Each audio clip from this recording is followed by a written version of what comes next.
সবাইকে স্বাগত জানাচ্ছি সিএমজি বাংলার সাপ্তাহিক আয়োজন সবুজ পৃথিবী অনুষ্ঠানে। কৃষিভিত্তিক এই আয়োজনের পুরো সময় আছি আমি আফরিন মিম।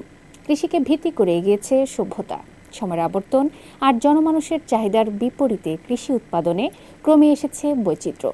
তাই তো বৈশ্বিক উষ্ণতার চোখ রাঙানি উপেক্ষা করার সাহস সঞ্চয় করেছে মানুষ। ফিরছে সবুজ বিশ্বের দরজায়। কৃষি উৎপাদন আর পরিবেশ বান্ধব নানা ঘটনার ৭-১৭ নিয়ে আমাদের আয়োজন সবুজ পৃথিবী।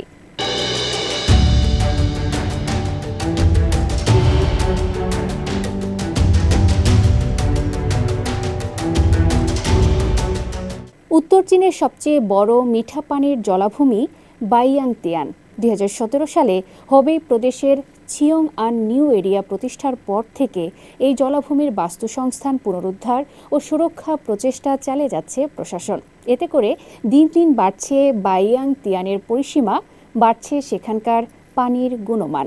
আবার সংরক্ষিত এই জলাভূমিতে এখন দেখা মিলছে নানা প্রজাতির পাখির। বিস্তারিত প্রতিবেদনে।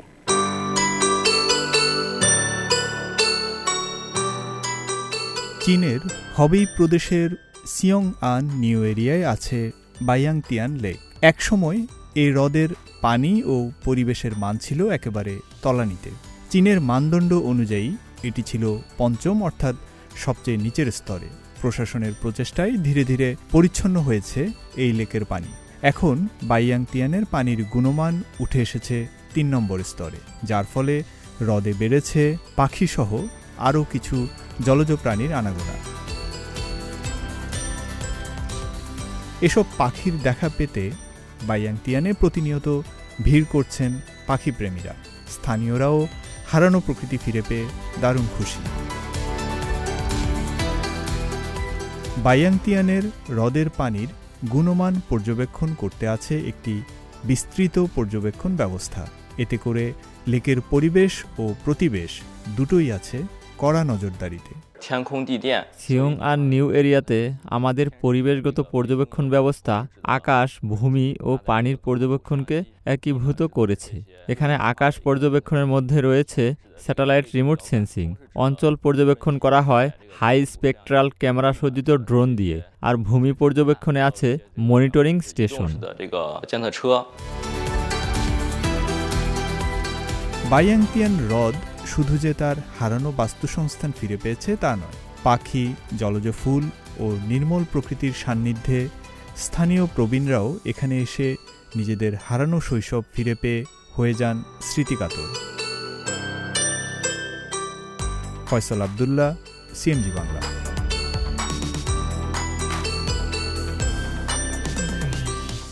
চীনে এখন চলছে হারভেস্ট সিজন বা ফসল তোলার মৌসুম। শুধু ক্ষেত খামারের ফসল তোলা নয়, মাছ ধরাও চলছে। বিভিন্ন প্রদেশে ব্যবহার করা হচ্ছে উন্নত কৃষি প্রযুক্তি। কৃষিক্ষেত্রে উন্নত প্রযুক্তির ব্যবহারের ফলে যেমন ফসল বেশি হচ্ছে, তেমনি কৃষকের আয়ও বৃদ্ধি পেয়েছে। বিস্তারিত প্রতিবেদনে।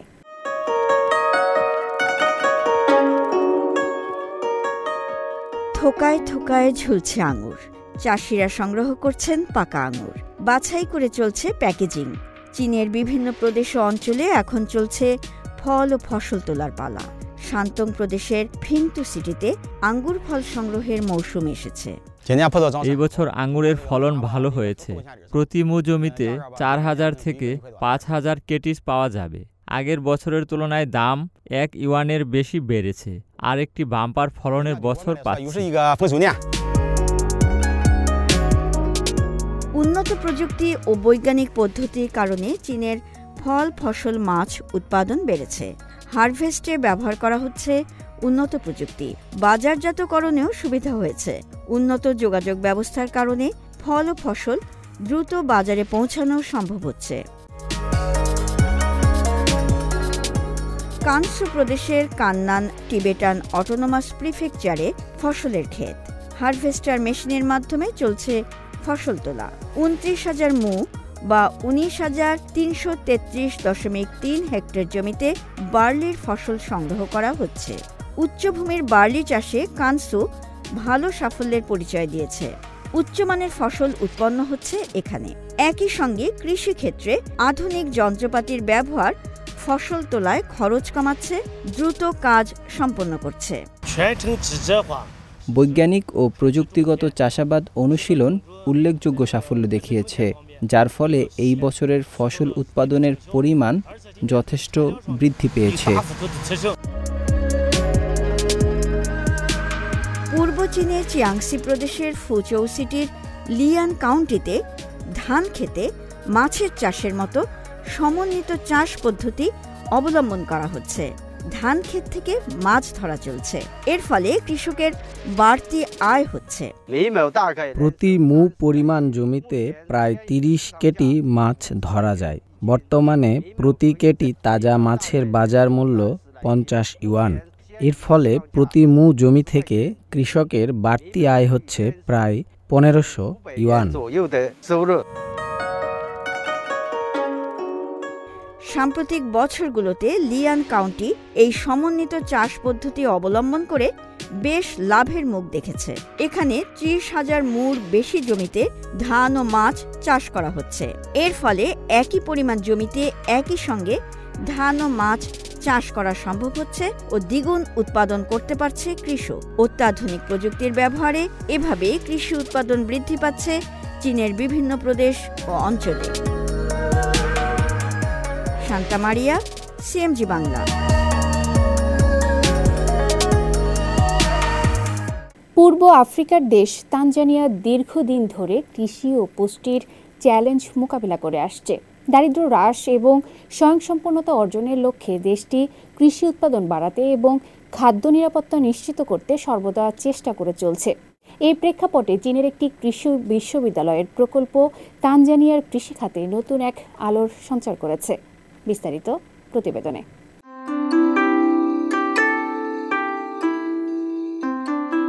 তানজানিয়াকে কৃষি, প্রযুক্তি, পুষ্টি ও স্বাস্থ্য এবং দারিদ্র্য হ্রাসের মতো সামগ্রিক লক্ষ্য অর্জনে সহায়তা করছে চীনের একটি বিশ্ববিদ্যালয়। দেশটির কৃষকদের ভুট্টা চাষ করা থেকে শুরু করে সয়াবিনের দুধ তৈরি করা পর্যন্ত সবকিছু শিখিয়ে দিচ্ছেন তারা।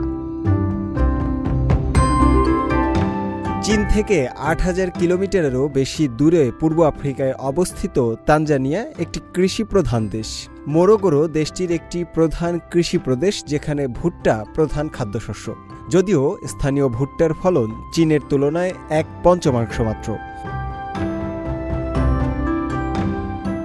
দেশটিতে চায়না এগ্রিকালচারাল ইউনিভার্সিটি একটি প্রকল্প বাস্তবায়ন করছে, যার মাধ্যমে মূলত আফ্রিকার এই দেশটির সাধারণ মানুষের জীবনে এসেছে বড় পরিবর্তন। বিশ্ববিদ্যালয়টির অধ্যাপক লি শিয়াও ইউন এবং তার দল সেখানে গিয়ে স্থানীয় মানুষদের সয়া দুধ চাষ করার নতুন পদ্ধতি শিখিয়েছেন। তারা 2011 সাল থেকেই সেখানকার কৃষিকাজে সহায়তা করছেন। চলতি বছরের আগস্ট মাসে তানজানিয়ার কৃষক দিবসে আয়োজিত আন্তর্জাতিক কৃষি প্রদর্শনীতে চায়না এগ্রিকালচারাল ইউনিভার্সিটির একটি দলকে আমন্ত্রণ জানানো হয়। সেখানে তারা সয়া মিল্ক তৈরি করার পদ্ধতি স্থানীয় সরকারি কর্মকর্তা, কৃষি প্রযুক্তিকর্মী এবং কৃষক প্রতিনিধিদের মধ্যে প্রদর্শন করেন। অধ্যাপক লি শিয়াও ইউন জানান, দলটি স্থানীয় কৃষি উৎপাদনের অবস্থা পরিবর্তন করতে স্থানীয় উন্নয়ন স্তরের জন্য উপযোগী প্রযুক্তি ব্যবহার করেছে।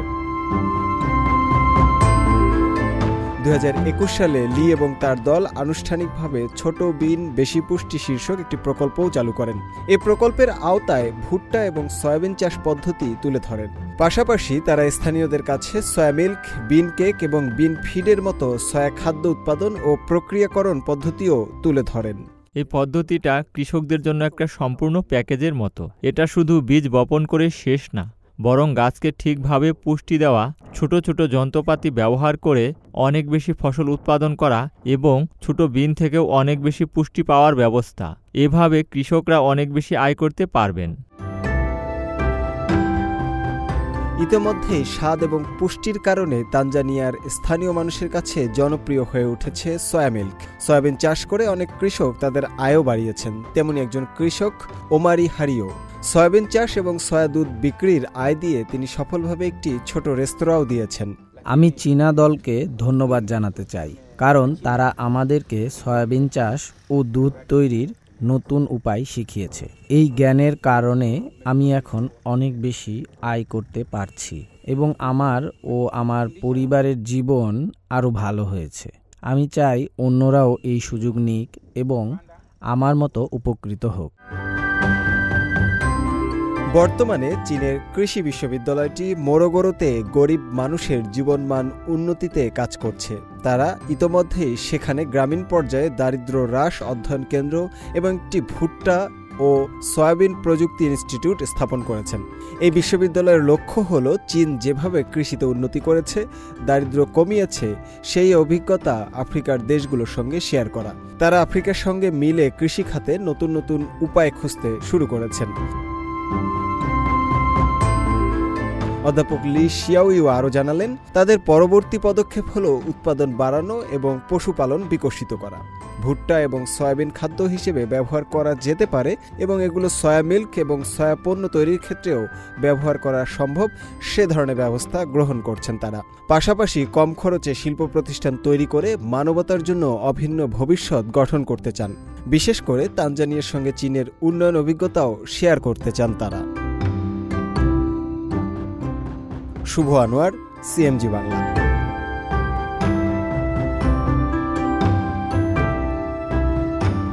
ধানের নতুন জাত উদ্ভাবন ও বিভিন্ন তাপমাত্রায় কিভাবে ধান উৎপাদন বাড়ানো যায় এ নিয়ে পড়াশোনা করছেন কেনিয়ার এক তরুণ। চীনের বিশ্ববিদ্যালয় থেকে শেখা জ্ঞান নিজের দেশের কৃষি খাতে প্রয়োগ করতে চান তিনি।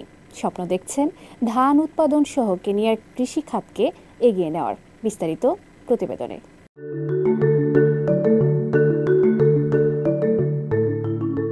কেনিয়ার শিক্ষার্থী প্রিস আমানিয়া মুলকি বাবার পথ ধরে উচ্চশিক্ষার জন্য ভর্তি হয়েছেন চীনের নানচিং কৃষি বিশ্ববিদ্যালয়ে। তার বাবা 2 দশক আগে এই বিশ্ববিদ্যালয় থেকেই গ্রহণ করেন উচ্চশিক্ষা। নিজ দেশে ধান চাষকে এগিয়ে নিতে প্রিস নানচিং কৃষি বিশ্ববিদ্যালয়ে ভর্তি হন 2022 সালে। চলতি বছর আগস্টের মাঝামাঝি চি ইউএ সিংয়ের সাথে কাজ করছেন তিনি। ধানের ক্রিটিক্যাল জয়েন্টিং ও বুস্টিং নিয়ে তার গবেষণা। এখানে তিনি ধানের জাত ও প্রজনন এবং উচ্চ তাপমাত্রায় এর বৃদ্ধি নিয়ে কাজ করছেন। প্রিসের শিক্ষকের মতে তার গবেষণা কেনিয়াতে ধানের বৈজ্ঞানিক প্রজনন আরও সম্প্রসারিত করবে, বাড়াবে ফলন। প্রিসের গবেষণার বিষয় আফ্রিকায় সার সহনশীলতার বিষয়টি জনপ্রিয় করা। উত্তর পূর্ব কেনিয়ার কৃষকরা খুব কমই সার ব্যবহার করে থাকেন। তারা পূর্ণ পদ্ধতিতে চাষবাসে অভ্যস্ত। এতে তারা কাঙ্ক্ষিত ফলন পান না, বলা যায় 10 ভাগের 1 ভাগ পান। তাই কৃষির আধুনিকায়ন সেখানে জরুরি হয়ে পড়েছে। প্রিসের বাবা ডক্টর চার্লিস মুলকি ইনইগাওয়া নানচিং কৃষি বিশ্ববিদ্যালয় থেকে 2006 সালে ডক্টরেট ডিগ্রি অর্জন করেন প্রতিরোধমূলক পশু চিকিৎসা ও মেডিসিনে। তিনি প্রথম যিনি কেনিয়া থেকে এই বিষয়ে বিদেশে ডিগ্রি অর্জন করেন। এরপর তিনি প্রতিষ্ঠাতা ডিন হিসেবে যোগ দেন ইগারটন বিশ্ববিদ্যালয়ে। চীনে উচ্চশিক্ষা নিতে এসে প্রিসও এখন অর্জন করছে কৃষিতত্ত্ব নিয়ে নানা অভিজ্ঞতা।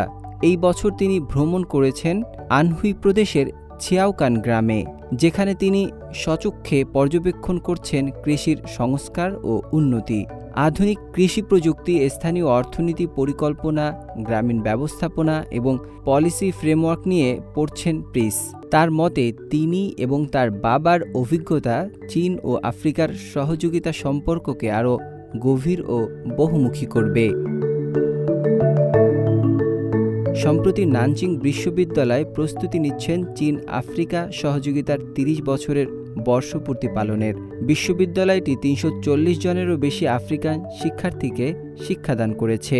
স্বল্পমেয়াদী কোর্স প্রদান করেছে 8200 জনেরও বেশি কৃষি বিশেষজ্ঞকে। নাজমুল হক রাইয়ান, সিএমজি বাংলা।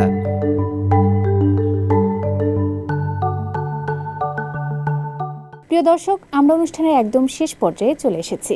অনুষ্ঠানটি টেলিভিশনের পাশাপাশি সামাজিক যোগাযোগ মাধ্যমে দেখতে www.facebook.com/cmg বাংলা এবং ইউটিউব চ্যানেল সিএমজি বাংলাতে ক্লিক করুন। আগামী সপ্তাহে আবার দেখা হবে একই দিন একই সময়ে। সবাই ভালো থাকুন, নিরাপদে থাকুন আর থাকুন সবুজের সঙ্গে।